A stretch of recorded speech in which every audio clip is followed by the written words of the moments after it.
Welcome to the Polgar Chess University. In this lesson, our topic will be the pins. Everything will be revolving around pins. Let's get started with our very first example in this lesson. Here we are. As we can see, Black has already created a pin by coming with the rook to g5 with his last move, attacking White's queen, and that queen cannot leave the g file because that would leave the White king in check. And as we know, that's forbidden. Another important thing to notice is that the rook on g5 is protected by Black's queen. So the question is what to do. Is White in serious trouble and about to lose the queen? Well, not quite so. White, interestingly, has a way not only to save the queen or avoid losing material, but even to win material. And the reason White can accomplish that is that Black's queen is overworked. What that means is that when a piece, or in this case the queen, is busy with two different tasks, at times it is being overworked and it cannot handle the two jobs effectively. So, in this case, the Black queen is protecting the rook on g5 as well as the knight on d3. And after White's correct move, when White pulls that queen in one direction, and if it indeed goes in that direction, then the job of the other direction will be neglected. In other words, right now, after White captures Black's knight on d3 with a check, what happens now is that if the Black queen captures back, all of a sudden the rook on g5 is unprotected and White is free to capture it. And if you look at the resulted position, right now Black is in a check, but more importantly, compared to our starting position, we'll see that White won a knight, because right now in our starting position, Black is a knight ahead. However, at our final position that we saw, each side has a queen, two pawns, so therefore there's a material equality. So that's a serious gain from White's perspective. It's also a good example to show that don't give up hope. Always look for opportunities that may save you even if the situation seems to be hopeless. Let's move on to our second example in this lesson. Here we are. In this position we can see two different pins. The pawn on g7 is pinned, although that doesn't have too much of an importance at the moment, because there is no piece that would go to h6 or f6 right now to take advantage of the fact that that pawn could not capture to either h6 or f6. So that is irrelevant at the moment. What is important on the other hand is the Black knight on f5, which is also pinned. It's not an absolute pin, but a relative pin. If that knight would move to, for example, h4 or some of the other squares, all of a sudden the Black queen on e4 would be unprotected. In addition, at the moment the Black knight is also busy guarding the crucial g7 square, and if it wouldn't be guarding that, White would be ready to checkmate on that very same square on g7. So the question is, how can White take advantage of the fact that the Black knight is pinned? If White doesn't find something immediate and effective, at the end of the day, it will be clear that Black is a knight ahead, and it's only a matter of time when Black will win. However, because the knight is pinned, White here has an excellent move which forces either checkmate or significant gain in material. Right now, black is in check. If the king would move out, white could choose from several different checkmates, for example, rook h7. Or, if black indeed captures the rook on g7, it's not a free rook, because now the queen will capture black's queen on e4, and white's advantage is quite clear now. Let's move on to our next example. Here we go. Now here it's an interesting situation.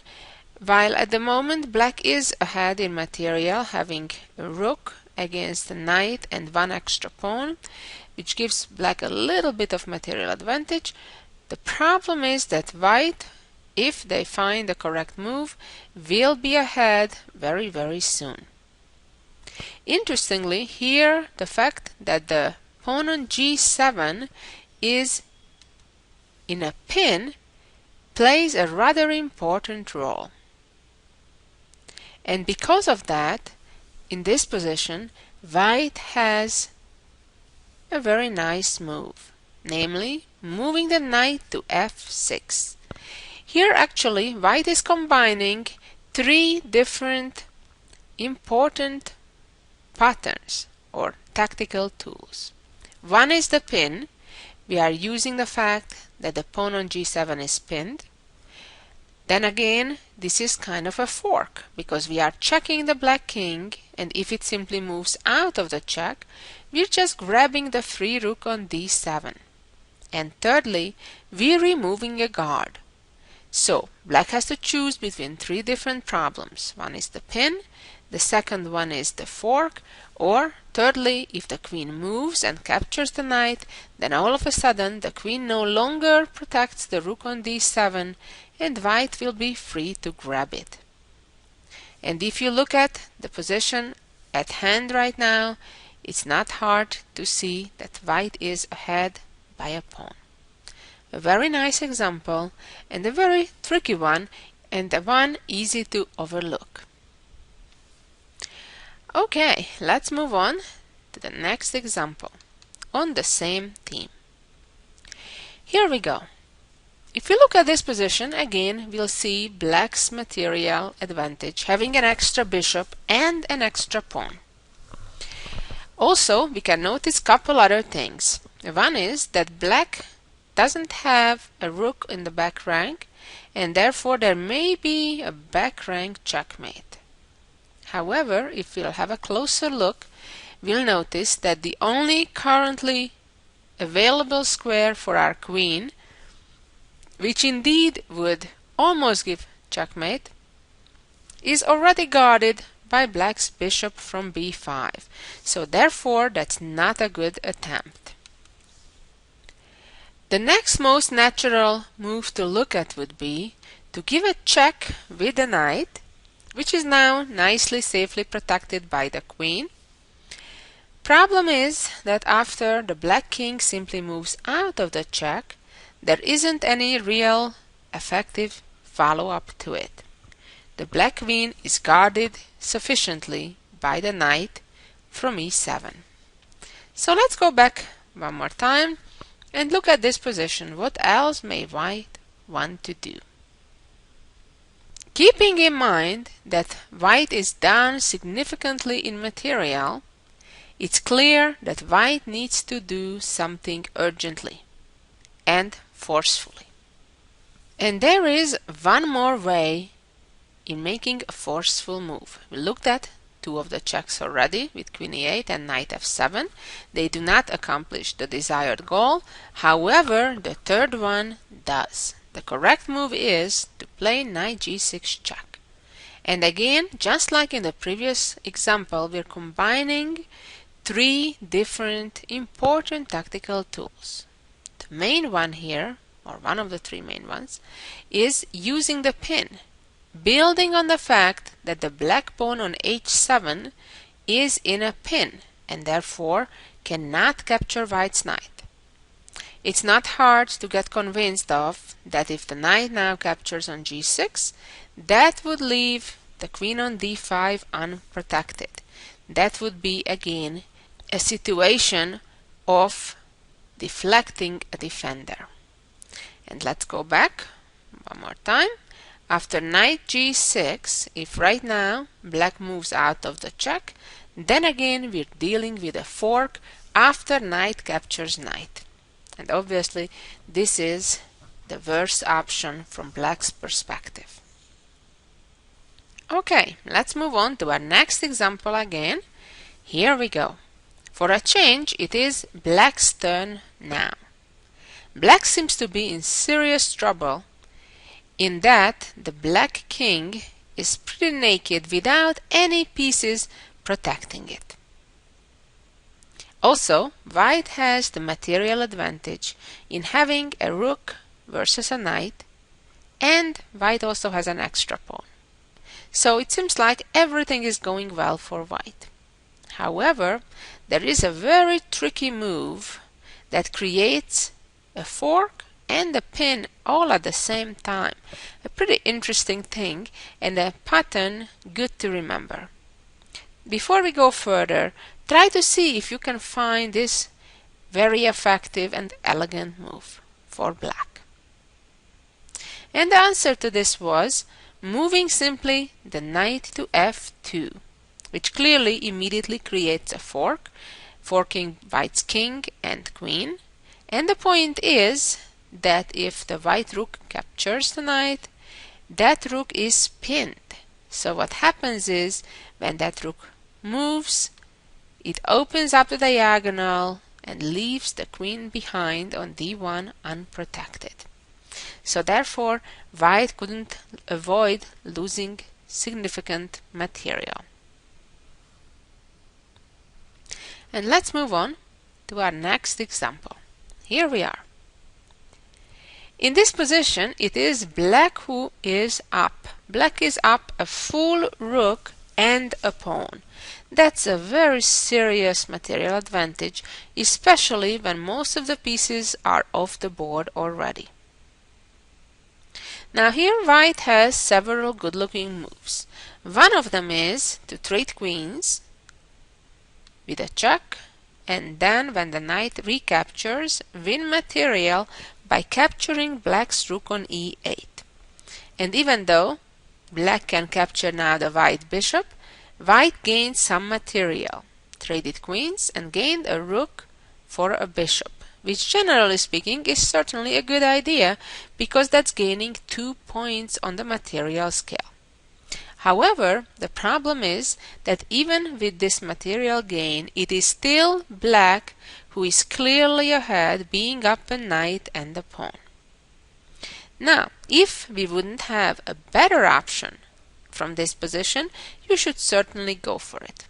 However, when you discover a good option, don't stop there. Always be on the search for the best option, not just a good one, especially when in the resulting position you'll be still clearly behind. In this case, a significantly better option is to trade rooks first and not the queen, leaving black with only one and only one choice, king e8, and now you'll notice that all of a sudden the black knight on f7 finds itself in a pin because of the relocation of black's king from f8 to e8. And now the best option is to simply capture black's queen, and the black knight is unable to recapture because it's pinned. And black's position is rather hopeless, and black is expected to lose further material after white will attack the knight next. By the way, I would like to mention that the move which looks also good, bishop taking the knight, wouldn't be close as good. In fact, it would be a major error, because right now the black king wouldn't choose to capture the bishop on f7, but instead could rather just move to e7 and protect his own queen, maintaining the material advantage, and white's position would be still very, very troublesome. So very important to grab the queen right away while you can. Let's move on to our next example. Here we are. In this position, we do see a pin already by the white bishop on the black bishop. However, when a bishop is pinning another bishop, the problem is that if we would try to use the pin by an immediate pawn advancement to b5, we'll simply lose our own bishop, and that certainly wouldn't be a great deal for white. On the other hand, if we move our bishop out of harm's way, then all of a sudden there is no longer any pin. Black's rook is free to run away. So the question is, what may white do here which would lead to material gain?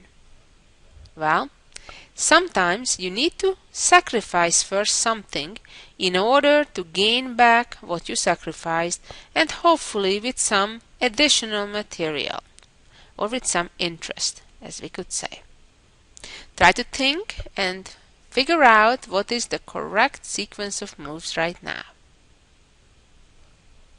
In the current position that we see, we have a complete material balance, so the only way white will have a realistic chance to win if we succeed to win material. And the correct way to accomplish this goal would be to capture with the rook the bishop on c6. If black does not capture back, white of course just won a bishop. Or if they do, now the rook finds itself in a pin. While naturally white has the option to now capture the rook with the bishop, that would still result a pawn endgame with equal number of pawns, where it is only white who needs to worry about losing the game and not black. Why? Because black's pawn on the h file is a so-called outside passed pawn. But more about that at another time. The correct move right now for white is to use the pin. That is, to attack the pinned rook a second time.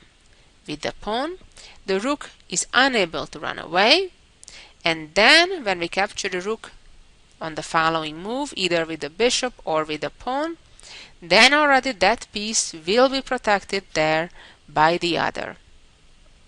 And white will be left with an extra bishop, which generally is sufficient to convert the advantage to a win, and it certainly is in this case. Let's move on to our next example. Here we go. In this position, white has sacrificed a piece for an attack at an earlier stage of the game, and at the moment white is down a knight. Black has just offered to trade queens, and white indeed needs to be extremely careful, because if right now white would try to keep the queens on the board and continue with the attack, in addition to black, for example, being able to just move the knight from g8, black can do even a whole lot better by giving a check and counter-attacking, following it up with a real quick checkmate. Okay, we certainly do not want this to happen. Trading queens is certainly a better choice than the first attempt we had, and now if the black rook captures back, indeed things work out real cool, because white rook will capture the knight with checkmate. However, there is one very important lesson to learn from this, that whenever you're looking for your next best move, always look also for your opponent's best response to that, because only so you can make correct analysis. So in this case, black of course is much better off capturing back with the knight and rather giving up an exchange, allow the bishop to capture on f7, because nevertheless in an endgame like this, black is the one who is ahead in material. Certainly nowhere about to lose the game. So going back again here, we saw that queen e7 won indeed an exchange, but still wasn't good enough to win the game. To continue the attack by retreating the queen, white will lose right away, so it's out of the question. So we need to try to be creative. And at the moment there isn't any pin. However, white finding the correct combination can force the black king into a pin, and that's exactly what's needed to be done. The correct move right now is to sacrifice the rook on g8 with a check. It's rather important that this is a check, so black does not have time for an intermediate move. Therefore, black has only one choice, and that is to capture the rook. And now we can already see how the black rook is in a very deadly pin. And now white can just capture the queen on e7, and because the bishop is still pinning the rook, black lost a lot of material, and more to come. Because now the knight is next on the go, it's being also attacked. If it would move away, then of course the rook is gone on f7, so black is in major loss. And let's move on to our next example, where for a change it is black's turn to take an advantage of a pin. If you look at the current position, the only pin you may see is over the a3 pawn. However, unless there would be something to capture on b4, that shouldn't make a difference. And certainly there's nothing to capture on b4 at the moment. However, there is a second hidden pin. And here again you need to use your creativity and imagination. Imagine that the knight is not on d4 anymore. Imagine it's gone. Well, if that knight wouldn't be where it is, the black queen all of a sudden could capture white's pawn on a3 because white's b2 pawn would be pinned. Again, we're talking about imagining the black knight not being on the board. But it is. So the question really is right now, how can black get rid of that knight while maintaining the above mentioned important factors in the position? Obviously, if black would simply move the knight to some random square, that would be far too slow, because it would be white who would be capturing the black queen, and black would be too late. Also, if the knight would try to make a forceful move, moving to b3, while that would work if white would capture, because checkmate would arrive, the problem would be after knight b3, just like in the previous example, you always need to look out for your opponent's best reply. In other words, when you're about to make your move, mentally you should turn the board around and think, what would you do after the move you're about to just make if you were on the other side of the board? And then you would notice that the white king also has an option to move out of the check rather than capturing the knight, and now there is no more pin in the picture, and white's material advantage will be decisive. So we're back again to the starting position, and now we know that the only way to gain advantage is to play knight c2. The big difference is that now it's not only a check, but the knight also threatens to capture the white queen. So if king moves out, unlike in the previous position, here the black knight will capture the white queen, resulting a serious material advantage for black. On the other hand, if the bishop indeed captures back, now black is ready to checkmate with the queen thanks to the pin of the bishop. A very nice example. And here is a final example on our theme today, the pins. Again, in this position you may wonder, but where is the pin? Well, there isn't any. You're the one that needs to create it with the next move. But what that next move may be? Well, the correct move right now is to force the black king into a pin. Now we can see how the white bishop pins black's knight on c6, and therefore white has a free knight to grab on e5. Clear material gain. I hope this gave you some useful ideas on how to create pins in your own games or use already existing ones. Thank you for listening, and so long until next week. Bye bye.